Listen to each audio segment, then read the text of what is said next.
The following podcast is a W2M Network original production. Visit W2Mnet.com for all of our other great podcasts, plus news, reviews, articles, and opinions from the worlds of wrestling, video games, football, and entertainment. What time is it?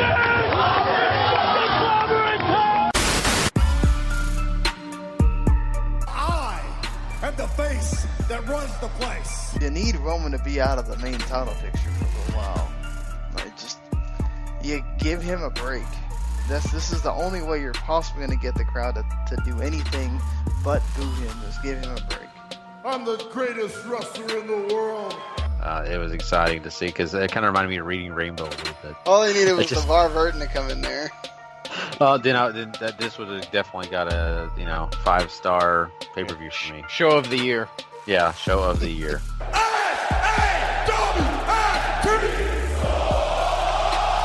How you doing? Oh, trick-or-treaters are here, yes. Yes. Oh, what lovely outfits. Oh, and I know who you are. You are Stephen Amell, the Arrow, correct? I must ask you to treat or delete. Treat. Ah, yes, that sounds like a lovely decision. No, Rebecca, we must not poison our youth. That is very bad for the vessels. No. I have a special delicacy for you. Green beans, huh? I hate green beans. Trick-or-treat. Happy Halloween! I'll fade away and classify myself as obsolete. Obsolete. Green beans, yes, it is your lucky day. I have to warn you about the peril of eating boxes of donuts. You can instantaneously become a fat hearty. And believe me, no one loves a fat hearty.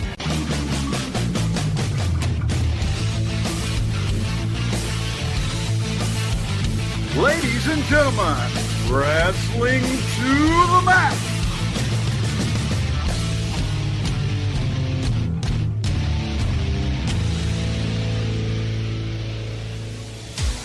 And your hosts, Gary Vaughn, Sean Garmer, and Paul Deezer.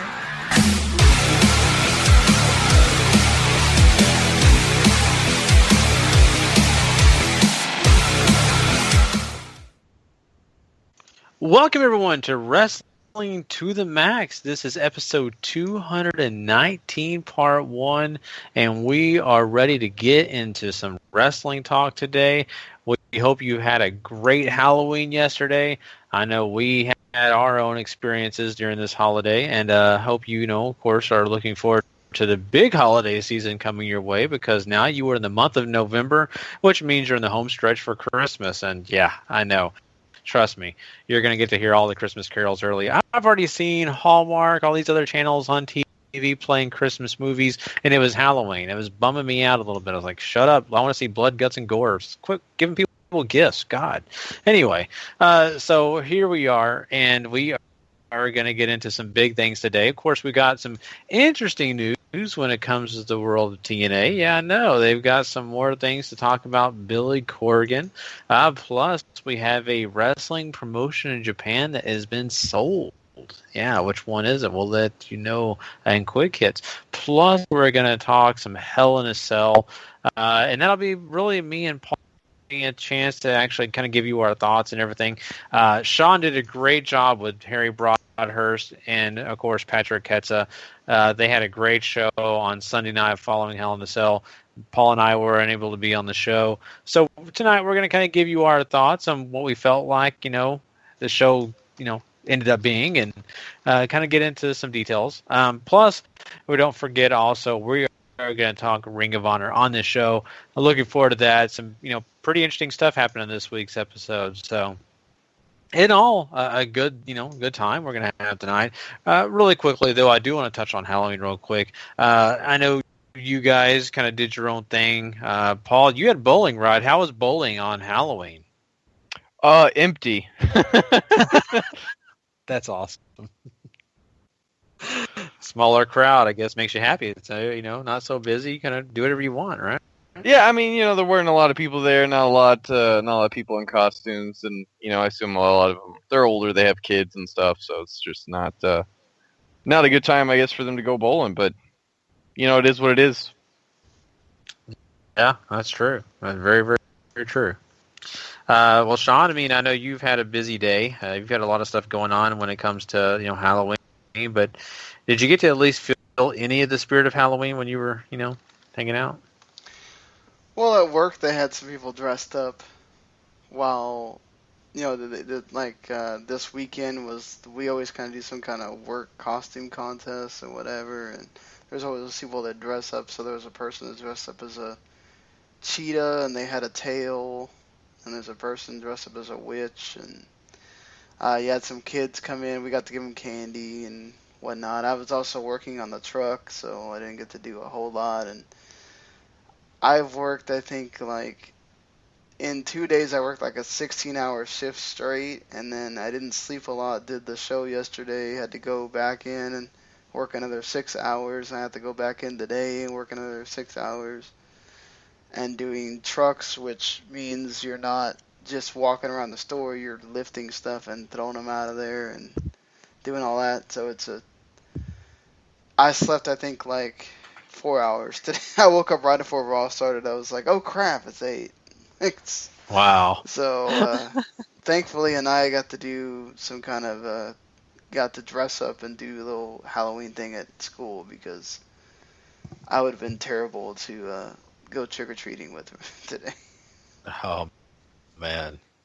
Well, good. I'm glad she had a chance to have some fun, and this season does get kind of crazy. I'll tell you this, me and my wife live about an hour away from my in-laws, and we like to go do Halloween with my in-laws because of the fact that we do a lot of 4th of July with my family. So we kind of give one of the holidays to her family, which is totally cool. But who would have thought driving a regular hour drive would end up being a 2.5-hour drive? And it was traffic. It sucked. But we got through it. We got to do Halloween on time. Took my daughter out, which was a lot of fun. Getting to go door to door. It's something, when you get older, you get to live through your kids, and it's nice that I can still do this without being a creepo. Because one of these days, my daughter, or if I have more kids, will be in college, and I'll be walking around the neighborhood being a weirdo. So, sorry, I love Halloween, which I do love Halloween to death. And I don't want to waste a lot of time on tonight's show, but I got to tell you guys, I got a Halloween trick of my life the night before Halloween. All Hallows Eve, if you want to call it that, I don't know. I was terrified. I actually finished watching the Sunday Night Football game. Pretty good mood, I have to say, surprisingly, because most of that night I was kind of pissed off until that conclusion of that game. And then I felt really happy. I was on Facebook, just watching everybody hate and love. And my daughter, I had thought, was on the couch asleep. And so I called over to her as I was on the phone with my wife, and my wife is out of town. She was coming back in town from work, and all the next thing you know, I don't see my daughter. Look for her, call her, don't find her. I could not find her anywhere in the freaking house. Oh. This is a 3-year-old. This is not, Yeah. a 7, 10-year-old that, this is a 3-year-old. You don't know what could happen. I was flipping out. This was the worst moment of my life. And of course, my wife heard my upsetness, and I hung up with her, actually, because I was like, F this, I got to call the cops. I didn't know what else to do. I was literally outside yelling for her, inside the house, couldn't find her. She was hiding under the table. It was the worst night after that. I was like, it took me longer to go to sleep. It was the biggest trick I ever had. So, trick or treat, I take that to heart now, because, I've actually been tricked right there on the eve of Halloween. And it was pretty late. It probably was technically a Halloween when that happened, because the game didn't end until 11 something. So, yeah. So, guys, that was the most terrifying moment of my life. I thought, oh, God, I just failed my wife. I let my daughter disappear. And I was imagining the worst thing in the world. I will never forget the first time at night I figured out how to do that. And I went outside. I went all the way down the block. I called my mom. I called my wife. I was like, what the hell? I cannot find her. I'm really close to calling the police. I'm yelling and screaming inside the house. Like, I'm having the dog try to find her. Like, just nothing happening. And all of a sudden, I look, and there's this bag that happens to be, this, like, suitcase that happens to be in the way. And I moved the suitcase, and she had hid under the table that's close to the door. Because at this point, she had learned how to unlock the door. So I was freaking out, like, oh, crap, she might have gone outside, you know. And she was hiding underneath or behind the bag, underneath the table. And I was like, oh, you know, it's one of those, like, man, I don't know whether I should want to just, like, you know, be really angry or be relieved. So I was just like, I'm just going to go sit down. It's terrifying. And I'm sorry for people who have to hear us talk about this. I mean, if you don't have kids, I get it. This may be boring, but I'm just saying, if you do and you have someone's life that, you know, is in your hands, literally, you could decide if they live or die. It's a different story, and it's terrifying. Trust me. It is not the funnest thing in the world to have that person go missing. So it's like Sean saying, it's terrifying. You don't want to ever have that happen. So needless to say, I got the scare of my life even before Halloween even started. So there you go. My Halloween wasn't too bad. You know. But anyway, hopefully everybody else had a great, safe holiday. And of course, now we'll be jumping into the thick of things, like I said, on to Thanksgiving. Well, now, though, guys, we are going to jump into some Hell in a Cell talk. Like I said before, Paul and I have not really had the opportunity to get into it. So me and him are going to kind of get into this and kind of see what we kind of thought. Maybe we have varying opinions on this whole show. But let's, we'll quickly go down the list. We're not going to spend a ton of time. We'll kind of give you our main ideas and thoughts. Starting with the kickoff match, Paul, we had a 6-man tag here. And, the faces did go over. You said that you thought that would happen. It did happen. How did you feel about it? I actually thought the heels were going to go over. Oh, did you? Okay. Yeah. For me, the match is very fun. I enjoyed it. I thought it was just right. And as far as a kickoff match goes, and, shocker that the faces went over for me, but, that I predicted a great part of this card wrong. So... Yeah, I think, if I'm not wrong, I think I may have chosen the faces. I never remember my picks, honestly. Cedric Alexander, Lindsay Dorada, and, of course, Sin Cara, played a great role in this.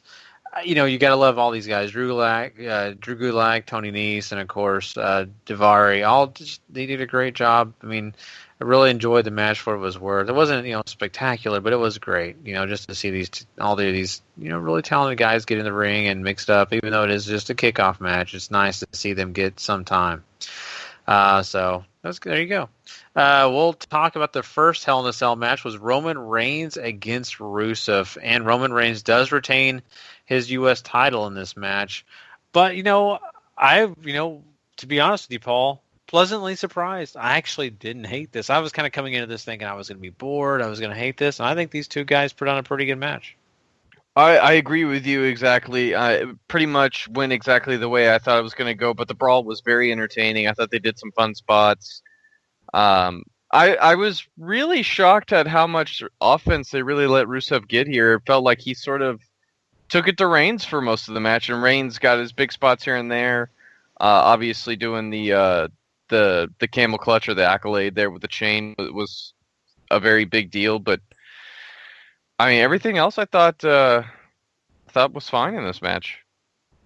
Yeah, I thought so too. And like you're talking about here, Rusev got some offense, and that's what made it worthwhile for me, because honestly, I sadly kind of came into this thinking that he would get about 25% of this, and that's about it, if that.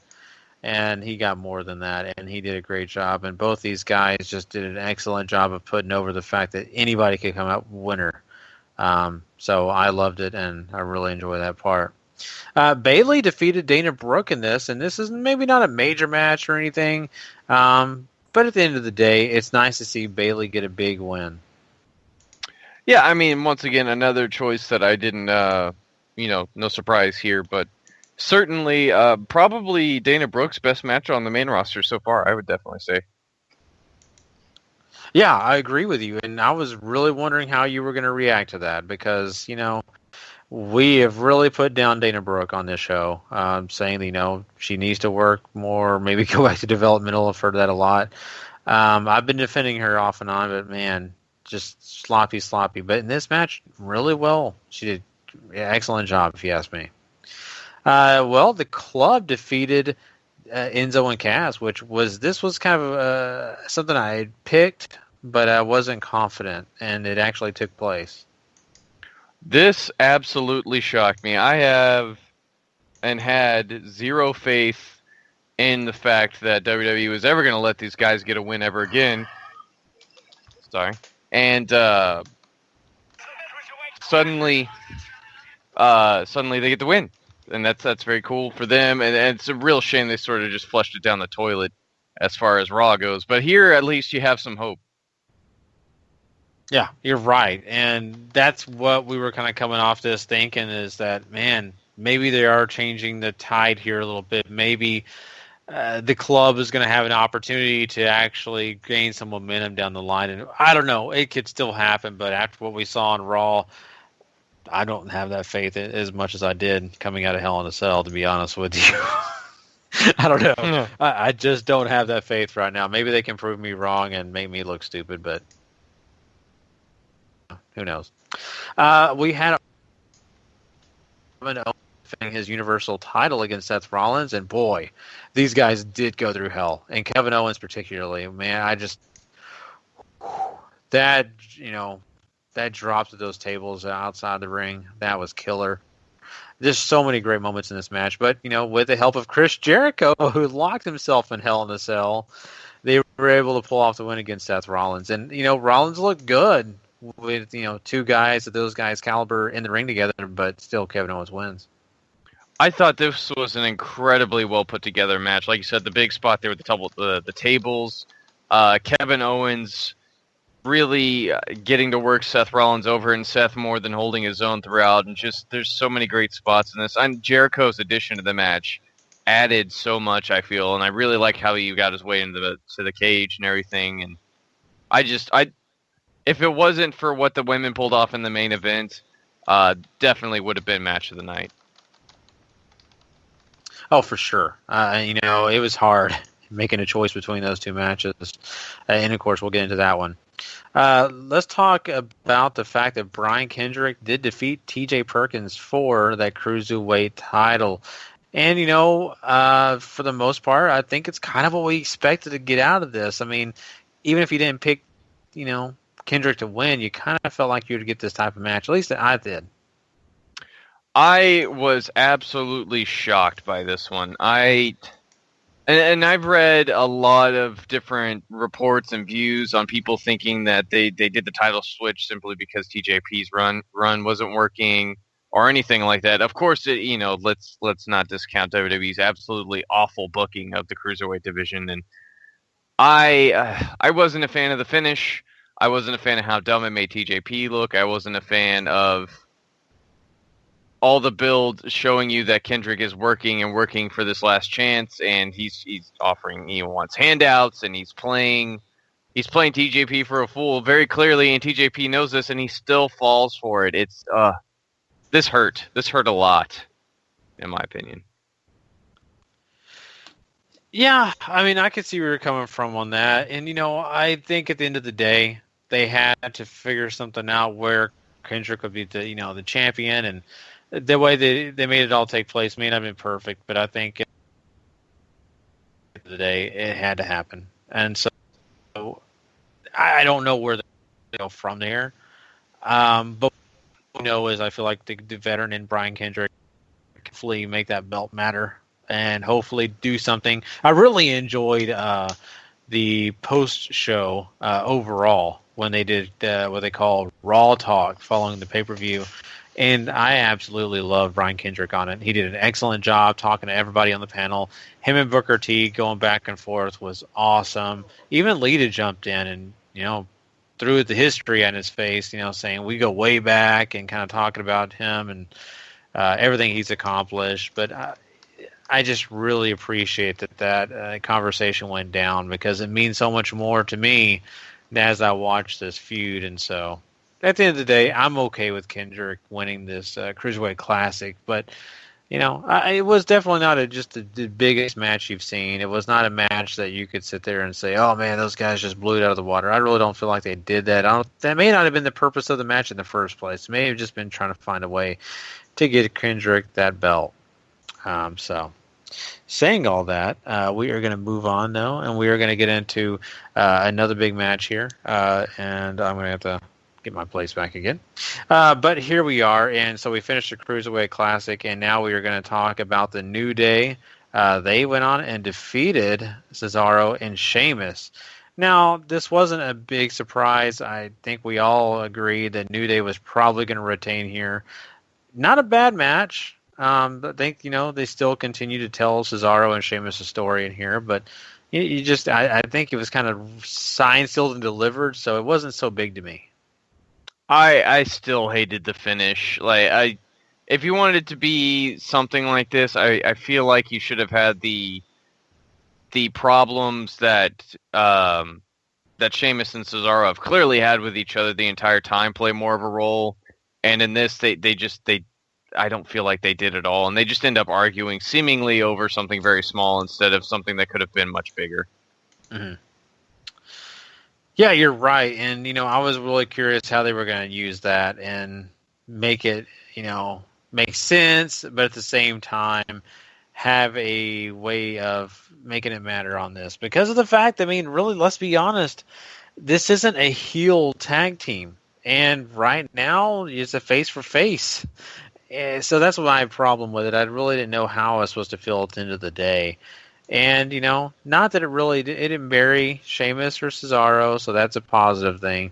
But did it really matter? Not really. It didn't feel like it was that important, at least for me. That was just my personal opinion coming out of that. So, but it's a great match, though. They worked a great match.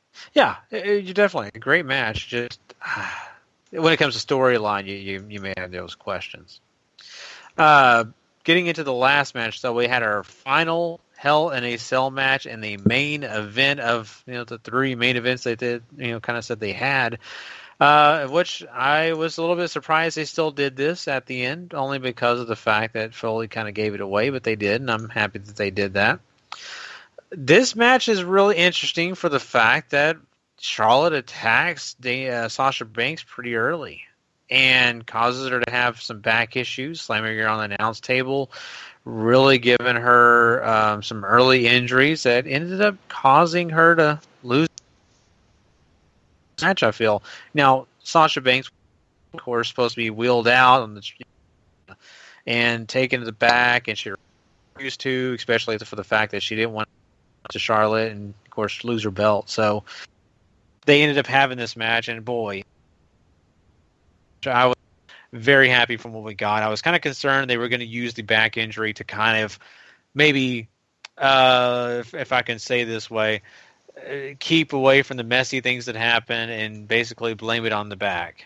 And I don't think they did it at all. I think they played a great job. Sasha Banks was the ultimate underdog now that she had this back injury. They really gave you the opportunity to think that she could win this match. But at the end of the day, the back injury was too much, and there you go. Charlotte is now the champion. This man, I don't want to take away anything from what these girls accomplished in the main event inside Hell in a Cell with what I'm about to say next, because they went out there and absolutely killed it. And it's such a shame that the crowd was so dead tired after everything else they had already seen throughout the night whenever these girls came out. But they put on a hell of a match. There's table spots. They throw each other in the cage a lot. Like, they really worked a Hell in a Cell match, I think, very well. And it's just such a shame that, one, I think they picked the wrong finish, and two, I think they picked the wrong story to tell, because there's no better way to put Sasha over than to have her come back from the injury and from the early attack than to have her beat Charlotte. And, one, they didn't do that. And two, you've made Sasha, I don't think, look incredibly strong at all, even throughout all this, because now she can win it, but she can't hold it, and now you're sort of getting into that dicey area where you have to be careful with what you do with her going forward. And the finish of just natural selection without having a big spot really, I don't want to say it took away, but it could have made the moment feel bigger, And I think they botched it. The table not the breaking. Table about 2 or 3 times, and she said, "Just screw it. We're just gonna end it." Yeah, the table not breaking, I understand, but yeah, just try. You went through it 2 or 3 times. It's got to be weaker by that point, right? Yeah, I'm surprised that they didn't, try to come up with some kind of other move off the top rope or something to break it. But I don't know. I guess it didn't have to happen. It would have been cooler. So, yeah. But overall, we've kind of talked about this entire card. How did you feel overall? What would you say it deserved? This is a great wrestling show, and I don't want to put that down by any means because I think every match very much was worked well, delivered, and all that. There are so many poor booking choices on this card, though, that I have a big problem with, and it carries over into Raw to the point where if I didn't have to do this show, I wouldn't be watching Raw right now. Granted, I don't watch a lot of Raw to begin with, but I think I'm gonna a 6. I think is fair for the show. Yeah, it's interesting. I, for the most part, really enjoyed the pay-per-view, and maybe I'm looking at it through rose-colored glasses or something like that, but I felt like there was a lot of good.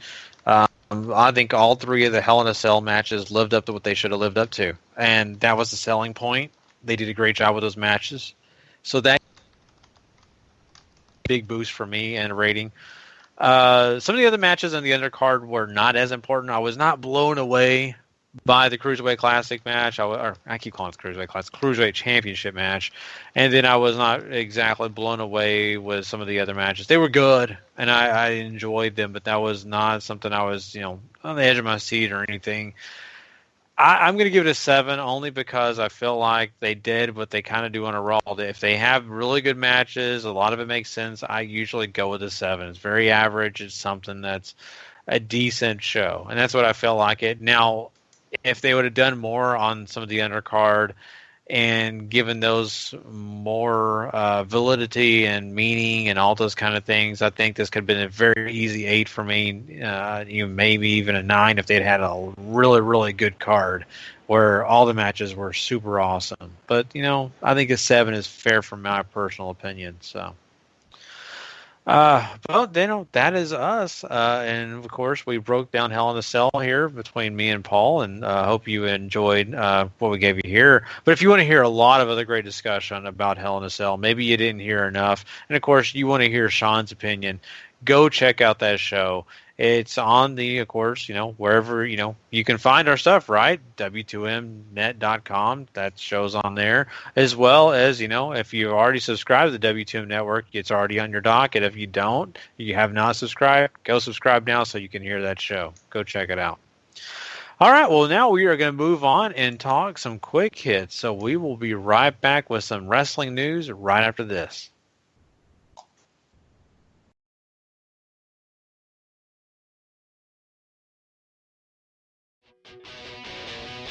It's time for wrestling news. Quick hits. Right. All right, let's get into some of these big quick hits, guys. Let's talk about what's going on with Billy Corgan. He had an injunction, and it was actually denied. We've been talking about the injunction. We've been talking about a lot of these court cases with TNA and lawsuits. But what do you think about this? This is kind of a sticky situation now that Corgan is actually, finally got denied for it. Go ahead, John. I deleted the damn article I had. I'm sorry. I was doing 30 things at once here. He got it. It was basically the motion so that TNA would stop doing stuff while he's getting this injunction for him. I'm sorry, I can't right now. I don't have anything in front of me to really tell you what's going on. He just got this denied, so that basically he can still, if TNA say doesn't pay him back, then this thing, which I think it's like they have like a day or two to pay him back on the loan, which I can't imagine Anthem Sports wouldn't just pay him. So that shouldn't be an issue. But he's not gonna withdraw the lawsuit either. So this lawsuit is still gonna go on. He could now actually go to another court and try to get this, keep this thing going, and this could get really, really dirty for a while. So Billy Corgan wanted the injunction against TNA for them to be unable to talk about selling the promotion or anything like that while he was putting together all of his stuff on his side. So basically what he's trying to do is stop TNA from shopping themselves around or, making any forward progress on maybe selling to WWE or whatever else was happening. And that's what he was after. And that part got denied. And now it's down to strictly the money, which I think still has a whole bunch of other caveats going against him. So, I mean, I don't know if Anthem's going to pay him back. I know Anthem is supposed to be in charge of TNA now, but you got 2 days to come up with a lot of money, and I mean, if you pay Billy off, who's to say he doesn't, if he sticks around in the company, if he does, then who's to say he doesn't keep making more of a stink about this? But like Sean said, this is going to get way more messier than what it's already been. Yeah, but why would you stay in the company if they don't want you? They don't want him there. So, couldn't they just remove him at this point?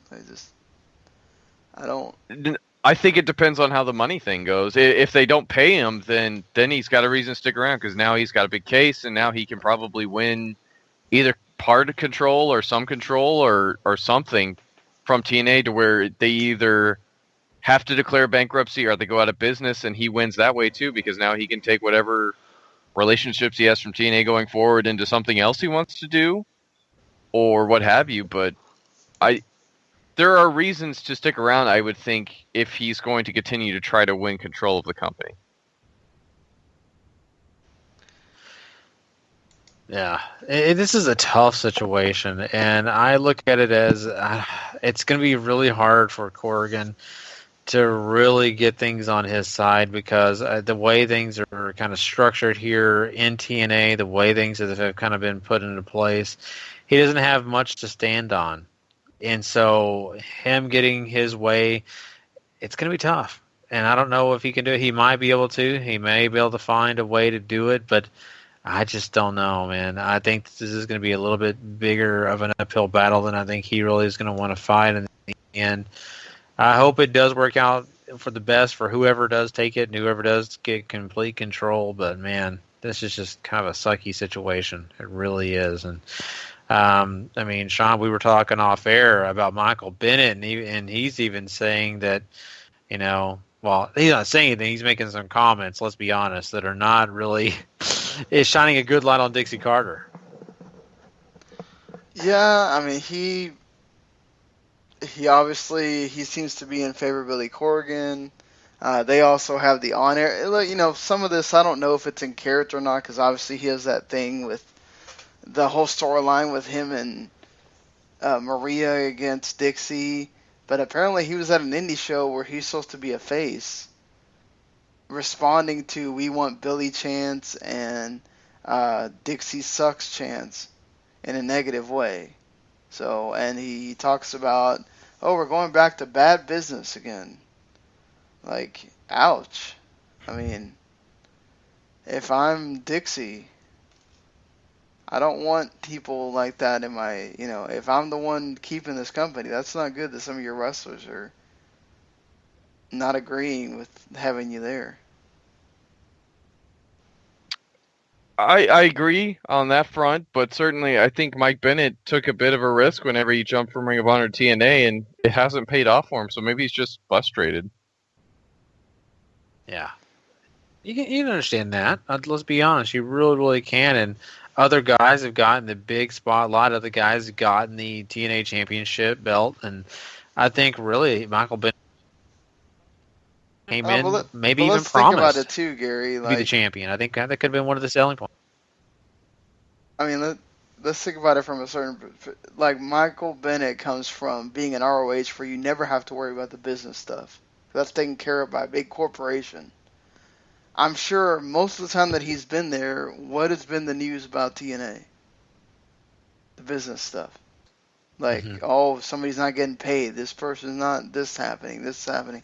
Like, if you're looking at this and you're saying, okay, well, things have been better when Billy Corgan has been the one doing storylines and stuff like that, that's all he can go off of, right? I mean, this may be a legit thing with him saying, hey, I prefer it when we don't have to worry about this drama and Dixie's not there, just making bad business decisions.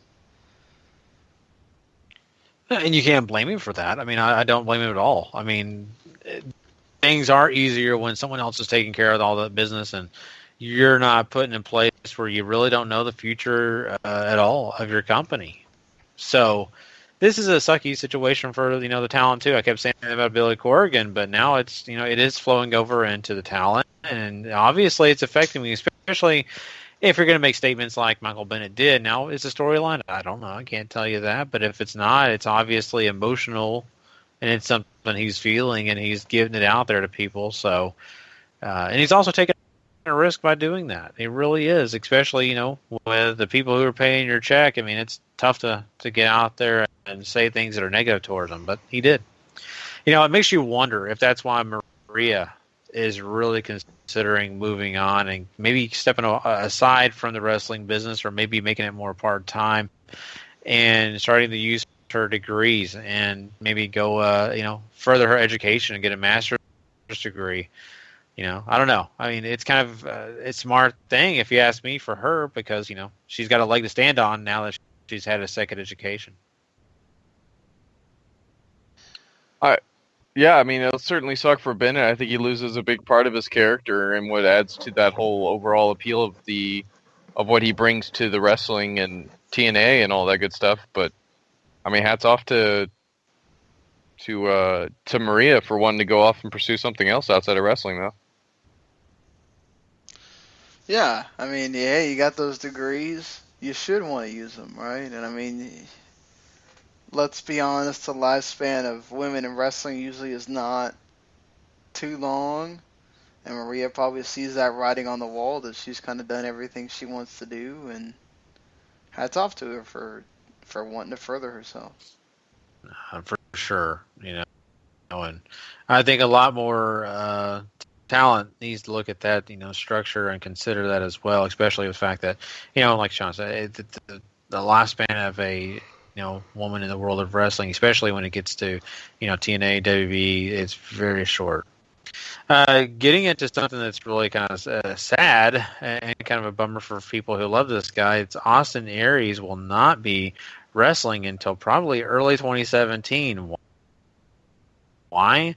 Well, Shinsuke Nakamura decided to give him a kick hard enough to fracture his orbital bone. So there you go. Nice, shelf life now for Austin Aries. He'll be, sitting around for a while. That's kind of a bummer, especially, guys. I mean, we've seen week in and week out on NXT, and I've enjoyed him. I mean, it's a shame. It was an accident, though. Like, you could tell after, when you see the kick, the toe of Shinsuke's boot catches him right on the eye. And obviously Shinsuke, coming up in wrestling where he did and the way they're trained over there, he ain't throwing light stuff. So naturally stuff's going to break. And unfortunately it happened to Austin Aries. I don't know exactly. Obviously this kind of hurts NXT at the top, but there's such a strong roster there. I'm sure they'll be okay. I mean, I think it could hurt if they did have any kind of plans to bring somebody up after Survivor Series, though. Now you might have to rethink that if you lose a. He wasn't maybe a major player, but that's somebody that could draw that's gone now till 2017. So does it delay anybody coming? We'll have to see. This sucks for him.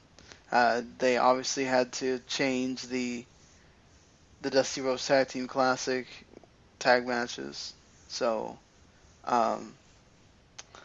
if you, it's not really a spoiler, honestly, but they go ahead and just have a singles match with Roderick Strong and one of the TM61 guys. They don't have Strong have a tag partner for that match, so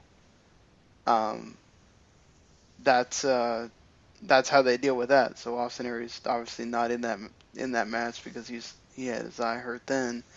But it kind of sucks, and you never know what he would have done afterwards. And was really looking forward to the Tommy and Aries match, and now they're both hurt. So, ugh.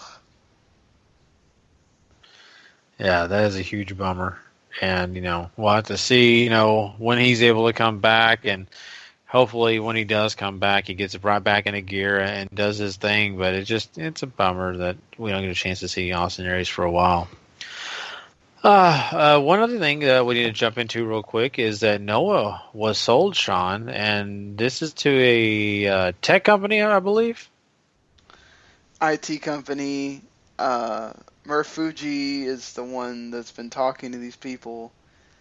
There's a rumor going around that he was doing that so he could go ahead and go to New Japan, which obviously he's been doing really well in New Japan. So, I don't blame the guy, obviously, to come back and be back as a heavyweight when he'd been there so much as a junior and do as well as he has and prove that he can be an actual draw for them selling-wise.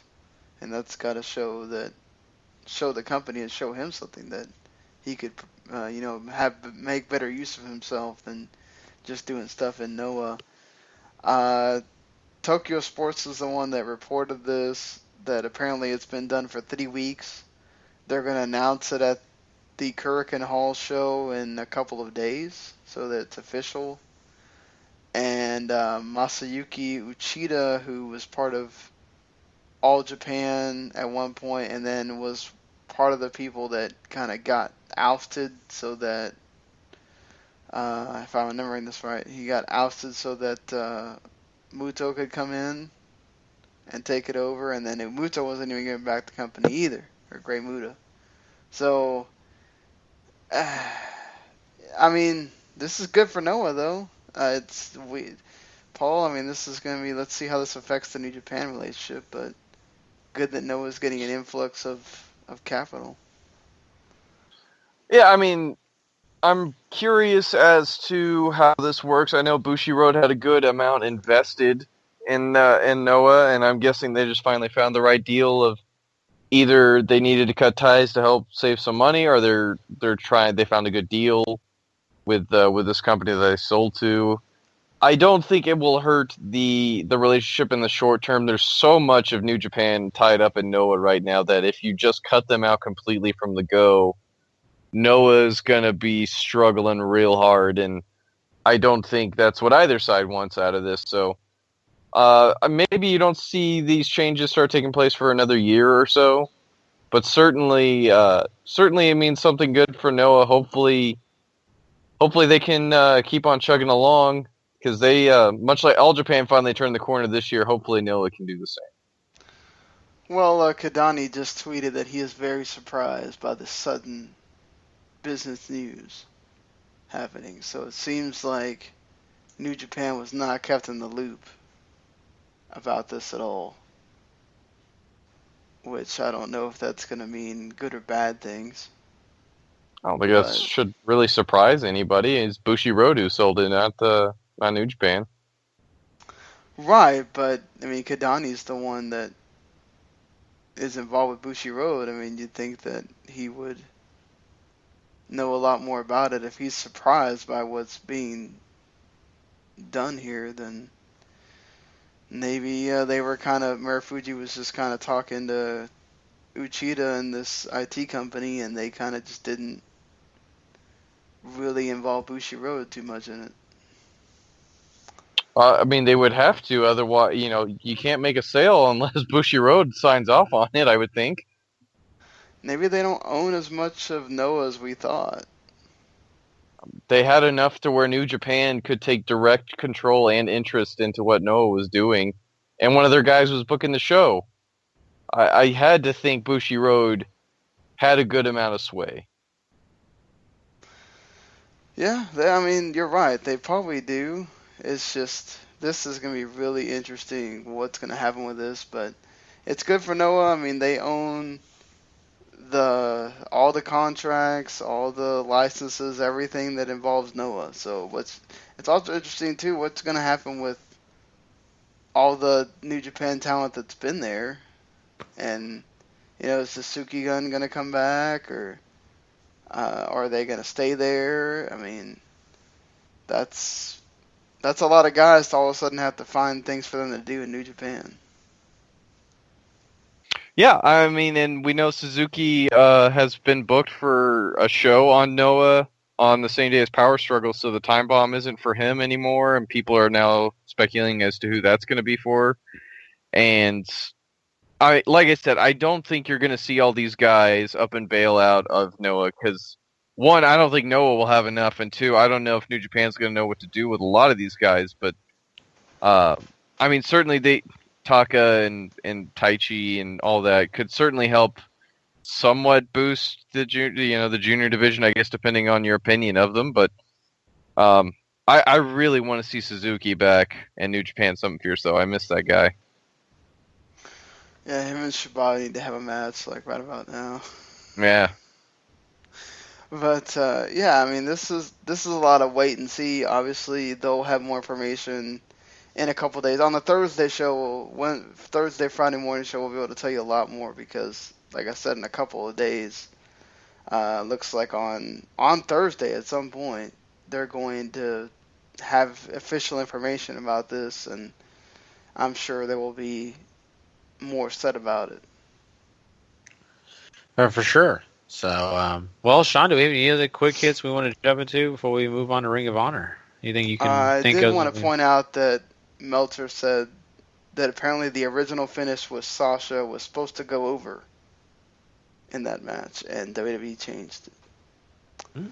May have been a compromise of, remember, Vince was not very enthused about letting them go last. Perhaps it was a compromise at the end of, okay, they can go last, but Sasha's not winning. Oh, very interesting, and that could be the compromise. I mean, I don't know. Wow. But we'll have to, really yeah. We'll have to, I guess. Oof. I don't know why you would want to make a decision that would hurt Sasha that much, but okay. Well, the only thing I will say is, I think that I'm a bigger fan of Sasha Banks as a heel. So if in the end this means that Charlotte has to do this until Sasha turns, I'm okay with it. I'm ready for Sasha to be a heel again. But who's going to be facing her besides Bayley? I don't know. That's a good question. They have like one face. I know on Raw.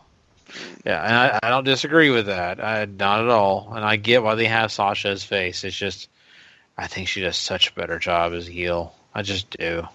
So, I don't know. It's a bummer. But anyway. All right, well, let's get into Ring of Honor, because we'll be talking about that subject for a long time for sure. But Ring of Honor had a pretty interesting episode this week, so we will be right back with that next, guys.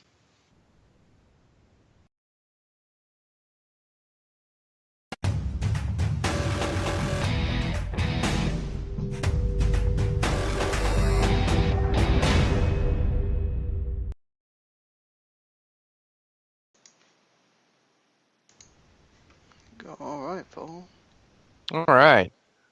So we're still in Lowell, Massachusetts. The Ring of Honor just did another TV taping out in Baltimore on Saturday, so we'll begin to that not next week, but the week after. They also have Survival of the Fittest this week, which I'll be at night 1 out on Thursday. Cheap plug for me. And to actually talk about this episode, we get a video package of Hangman Page's attack on Kyle O'Reilly at All-Star Extravaganza and his attack on Bobby Fish last week on Ring of Honor. And I really thought this was a nice idea. You're hyping up Hangman Page's role as an enforcer. He looks dangerous as hell.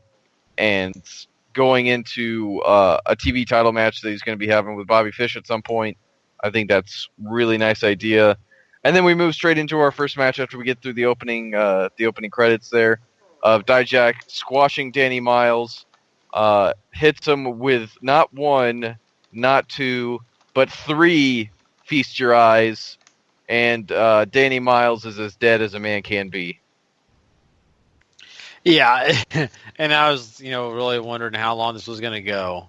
To be honest with you, and he really was just killing this guy. And I love the fact that they pointed out that this guy Miles was chosen. They liked him. They saw him at a New England promotion or something like that, and they wanted to bring him along. And boy, I mean, this was a mismatch completely. When you saw Miles walk up and try to shake the hand of Dijak, you just kind of felt bad for the guy because he was so small. It was like, wait a minute, did Jamie Nobleback? Oh no, that's not him.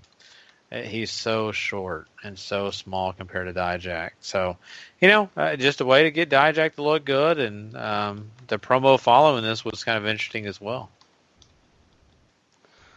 Yeah, I mean, this was it's the first time I've watched ROH TV in a long while, but Dijak just squashing dudes. It's really interesting to hear like the crowd just totally into him like this, and Prince Nana just nailed it on with the promo. Really enjoyed that too. Yeah, I mean, it helps that they're in Dijak's, close to Dijak's hometown, which is why he's getting so much love. And post-match, the promo these guys talking about, Prince Nana talks about how upset he is about the decision made during the World TV title match, and looks at Donovan and says, you're the very definition of what a professional athlete should be. But I want you to tell me that what happened at All-Star Extravaganza, where you passing out in the submission hold, won't ever happen again. Dijak just sort of sneers at him, and they sort of shake hands on tentative terms. So we're building something there, and we're about to hit a whole string of promos here. So we quickly go backstage from last week after the Motor City Machine Guns match, where the Bucks and Adam Cole are talking about their success, and then whenever the Motor City Machine Guns pass them, the Young Bucks mock them, and then we get ourselves a big brawl that security tries to break up. And then we cut to back to the ring, where the Briscoes, they're still pissed at the Addiction, who they think cost them the ROH World Tag Team titles back at Field of Honor, and they want their revenge tonight, so they have a match there. The Addiction, however, aren't here to wrestle. They come out in their street clothes with Kamitachi, and they're too beat up from Ladder War 6. Kazarian cuts a really nice promo about how the match changed him, and how much, the Briscoes have meant to Ring of Honor, and what their legacy is. And Kazarian, however, thinks that Christopher Daniels has meant more to Ring of Honor, and is going to work himself to death, essentially, to prove that the Addiction are the greatest team in Ring of Honor history. I really enjoyed this promo the whole way through. I thought this was great. Yeah, it was really, really interesting. And, man, you thought Christopher Daniels was retiring. I mean, that's the way it sounded. Mm-hmm. Yeah. He really put him over like, oh, this is, one of the best guys in wrestling, blah, blah, blah. And I really enjoyed that. I really did. But, at the end of the day, they don't wrestle. And I think that's what the Briscoes were wanting. They wanted to fight. So I kind of found that interesting that they got away scot-free without having to even, dust it up with the Briscoes. And then, of course, I do want to point out, I'm sorry, but I loved that little scuffle that the Motor Machine Guns and the Young Bucks had. That was hilarious. I forget what he said. He said something about the broken down machine guns or something. It was hilarious. One of them said the injury-prone machine guns too, which I laughed at.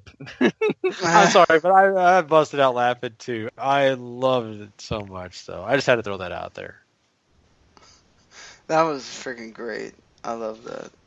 Just them just hanging out back there and just gonna crack jokes. Of course, at the New Japan show, they dressed up like Ghostbusters. So, man, they are just on a roll. It was Kenny and Matt as the Ghostbusters, and Nick was the ghost. Slimer? No, just a ghost. Oh. Slimer would have been hard to do, though, I think. True. Because they're using have like to have actual somebody stuff there. Yeah, true. Yeah. I mean, the Briscoes, however, they still want to fight. They call out the Young Bucks. Instead, Adam Cole and Hangman Page come out. They sort of mock the Briscoes for calling out guys who were beat up and how their chant "man up" doesn't really apply whenever they're being essentially bullies, calling out the injured Young Bucks. The Briscoes, however, say they'll fight Cole and Page if the Young Bucks aren't coming out. So Cole and Page go to leave, and then they turn around, charge the ring, and the match is underway. Briscoes end up winning this one by disqualification. Wow,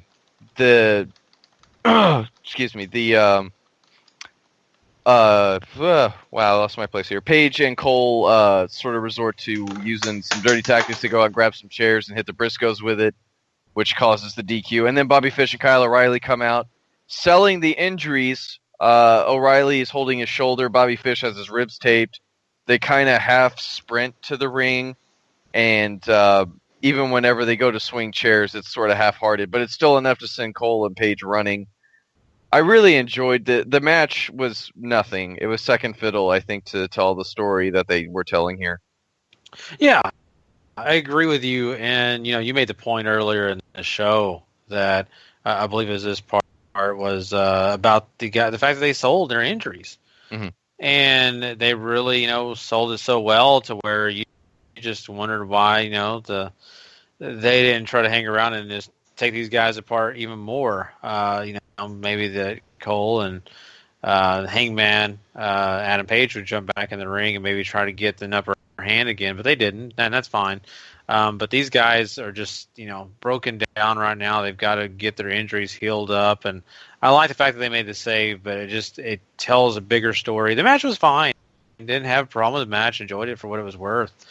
But man, they're just doing a great job storytelling here.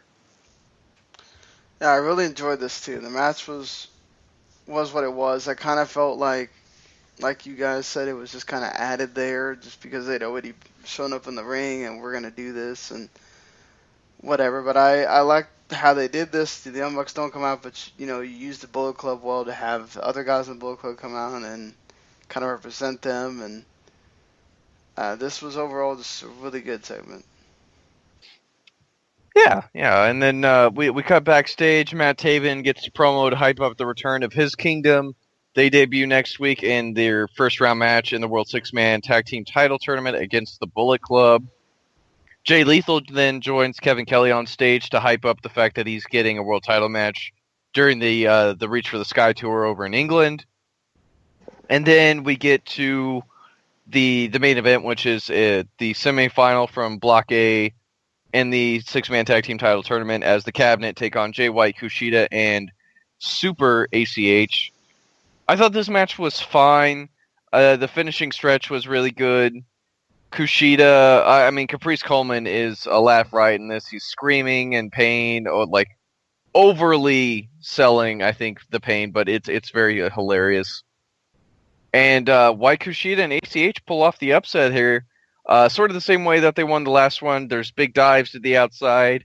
ACH hits the Midnight Star, and that's all she wrote.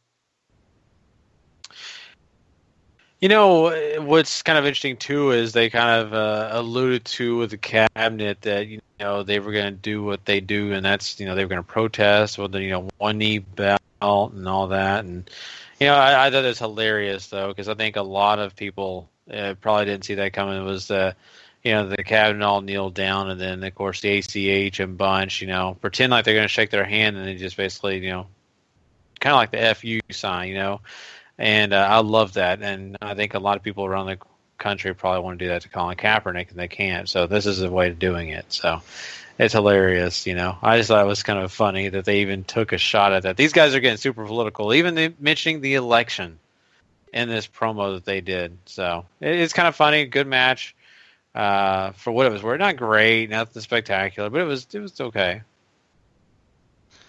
Yeah, like you said, I mean, this was just kind of a fun tag match. What I got out of it too was the cabinet actually finally getting to show some of the character that goes along with if you're going to do something like this. That was just absolute gold to me. We're going to kneel, and if somebody decides that you want to get involved with this, like, just, okay, you know, just, good stuff. I enjoy this, and glad to see that the ACH's team is, I'm sorry, Randy decided to text me really quick. This came off really well. I'm glad that ACH's and Kushida's team got to go over here. Yeah. And then next week, Bobby Fish gets to take on Dragon Lee, and the Kingdom will take on the Bullet Club. And I'm really looking forward to that. So, yay, Ring of Honor. Exactly. And, you know, I haven't read any spoilers, so I have no idea, you know, who the Kingdom is going to have in tow. For me personally, you guys may know, but I'm just going to watch it and be excited when I find out. And, of course, it'll be a big episode next week for us to talk about. But in all of that rounds out our show tonight. And, wow, we've had a big one. Of course, you know, we got a chance to talk Hell in a Cell, some big quick hits, and, of course, now Ring of Honor TV. Don't forget, we are going to have a show this Thursday night. It'll be episode 219, part 2. Of course, you can catch that Friday morning on the download for you guys. We're going to get into some other things like, of course, NXT, TNA Impact Wrestling, and also Lucha Underground, along with some other big things in the world of wrestling that you're not going to want to miss. A lot of great content for you guys. Also, don't forget W2Mnet.com. Go check it out. Go read everything you can on that site. Good stuff. Plus, hey, come check us out also. If you have not subscribed, W2M Network, do it now. But besides that, guys, I think we've pretty much covered all our bases. Do you guys have any final things you need to say? Anything you want to bring up, Sean? Anything you want to say about that? Make a point about that. The New Japan show that happened on Sunday, the 2 tag matches were, once again, the ACH and Taji Shimori match is better. That's actually a match I think you need to go check out between them, Ricochet, and Finlay. But the Taguchi and Fuego versus Roppongi Vice match is well worth watching too, because you get a lot more of the Roppongi Vice story, even to the point where Beretta's yelling at Rocky to let him in, and Rocky's like, "Fuck you," and they definitely have. They wind up winning, but there's some big confrontations there between the two, so this is definitely leading towards that. They're going to split thing going on with each other. So, keep eyes peeled for that.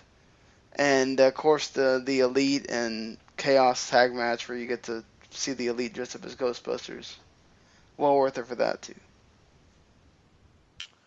Yeah, I need to go check that out for sure. So,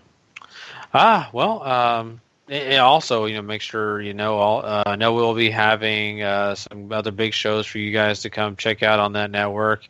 Anything we need to mention, Sean, before we get out of here?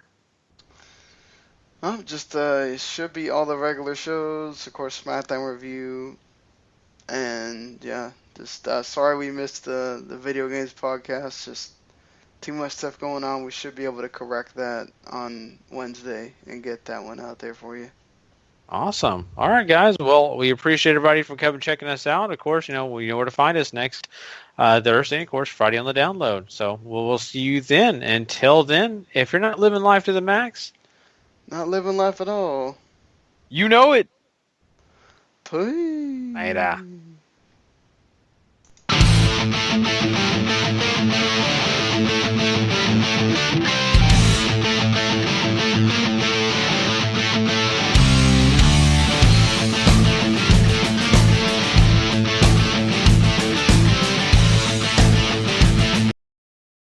The following podcast is a W2M Network original production.